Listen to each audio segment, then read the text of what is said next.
सो गए। साहब देखिए भैया, हमको ये लगा कि हमारी बेटी है, हमारे पास एक बेटी है, हमारी खुद की औलाद एक बेटी है, और हमको दुख हुआ है कि आप लोग दहेज प्रथा बात कर रहे हैं। हमें दहेज बहुत नफरत है हमारे घर परिवार सभी से। हमें दुख लगे, हम बेऔलाद बेबाप की बेटी लाए हैं, अपनी खुशी से लाए हैं।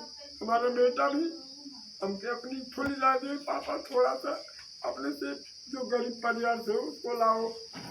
आप लोग मंजू जी का, मोहन जी का हमने गीत सुना, बना कर आपका पैर लगा। बेटी सभी बराबर, आपका भी कोई भाई होगी बेटी होगी, अगर कोई दहेज मांग कोई शादी करेगा, कोई शादी कर इस जमाने में सब टालते हैं। आप बहुत महान काम किए हैं पापा जी। सभी लोग दहेज से टालते हैं। हम लोगों का विचार यही है कि हम बिना दहेज की शादी करें, बेटियों के उद्धार करें। फिलहाल हमको अगर 10 बेटी देते हैं, हम 10 बेटी को उद्धार करते। हमारी मनोकामना ये है कि जो बहन बेटी जलाई जा रही, मारी जा रही है, उस दहेज पान से उत्पन्न कर रहे हैं, तो हमको ये बात हमको बहुत तकलीफ लगती है। बिल्कुल। पानी में हम पेपर पढ़ते, थोड़ा थोड़ा पढ़े लिखे भी है हम। बिल्कुल बिल्कुल बिल्कुल। बहुत कष्ट होता है जब बेटियां जलाई जाती हैं। रोज पेपर पढ़ते इतना तकलीफ होता है हमको, कि हम आप लोगों से क्या बताएं। इतना तकलीफ हमका कि हमको ऐसा लगता है हम जैसे मर जाएं। बिल्कुल। जैसे हमारी बेटी मर रही है। बिल्कुल, मतलब दूसरे की बेटी अपनी बेटी होती है। हम लोग दहेज के लिए ना अपने घर पे ऐसे देखे हैं, सुने हैं, इसलिए हम लोग दहेज लेना पसंद नहीं हम करते। बता अपनी आत्मा की बात बताएं, मान लो ये बिल्कुल सही है। चाचा जी आप बहू लाए हैं, आपके घर में खुशियाँ आई हैं, बिल्कुल। कैसे लग रहा है? अच्छा लगे, हमारे घर एक बेटी आ गई। हमारे पास एक बेटी, अब हमको 3 बेटी मिल गई। मतलब बहू नहीं, आप बेटी लाए हैं? बिल्कुल बेटी लाए हैं। क्या बात है। हम बहू नहीं लाए हैं।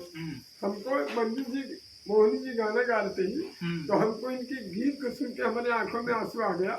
हमारे पास एक बेटी 3 बेटे थे, एक बेटी 3 बेटे, अब हमारे पास 3 बेटी हो गई, 3 बेटे हो गए। हम बरोबर बेटी में, लेकिन कोई ये दहेज की बात कहेगा तो 10-20 रुपए, कोई 10-20 हजार का हमसे मांगेगा तो हम दे देंगे। बहुत अच्छी सोच है पापा की, ऐसी सबकी सोच होनी चाहिए। तो हम यही बात कहेंगे कि हम जो धनवान हैं या गरीब हैं, सोचेंगे कि सब लोग बेटी का उद्धार करें। कितनी बेटी जलाई जा रही, मारी जा रही है, हमारे आंखों से आकाशमान। मंजू मोहरी का गीत सुन के हमारे आंखों से आंसू पड़ने लगा। ये देखिए भावुक हो गए हैं चाचा मंजू मोहनी जी के दहेज गीत से इतना भावुक हो गए चाचा कि ये अपने दिल की बात बताने लगे कि जब हम अखबार पढ़ते हैं, अखबार पढ़ने के बाद अखबार में जब खबर छपती है कि दहेज के लिए बेटी मारी गई, जलाई गई, तो फिर इनके आंखों से आंसू टपकने लगते हैं। ये भावुक हो जाते हैं कि आखिरकार ये समाज को हो क्या गया है।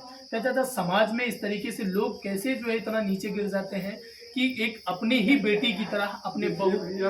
आप बताएं, आज के दौर में लोग चाहते हैं कि हमको बेटा हो, ज्यादा से ज्यादा लोग सोचते हैं कि बेटा हो।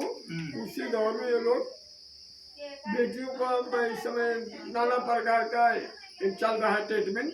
बेटियों को देख कर ये लोग क्या कहते हैं, इसको डिवोर्स करा देते हैं ना। हम बहुत पढ़े लिखे नहीं है, फिर भी आपको बता रहे हैं, डिवोर्स करवा देते हैं। तो अब आप हमें बताइए कि आज के दौर सब बेटा चाहते हैं, बेटी कहाँ आएगी, आगे संस्कार कैसे बढ़ेगा? क्या बात है, बहुत आगे संस्कार कैसे बढ़ा? हमारे पास हम 10 बेटा ले ले, 5 बेटा 2 बेटा ले लेंगे, तो बेटी भी तो चाहिए। बिल्कुल। परिवार कैसे बढ़ेगा आगे, कैसे परिवार बढ़ेगा? सब जब बेटा ही चाहेंगे तो परिवार भी चाहिए।